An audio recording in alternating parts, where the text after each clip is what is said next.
السلام عليكم ورحمة الله وبركاته.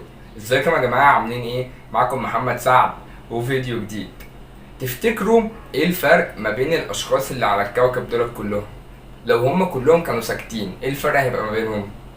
مفيش فرق، صح؟ كلهم نفس الجسم، نفس العينين، نفس الاذنين، نفس الرجلين، نفس كل حاجة، صح؟ مش هيبقى في فرق. طيب لما يبدأوا يتكلموا اظن هتشوفوا الفرق، صح؟ طيب ايه هدف الفيديو من الموضوع دوت؟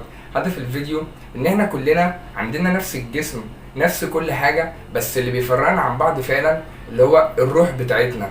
روحك كويسة حلوة الناس بتحبها، افكارك ايجابية، ولا بقى روحك مش حلوة ما بتحبش الناس، دايما بتحب ان انت تنعزل، افكارك مش كويسة. دوت اللي بيفرق الاشخاص.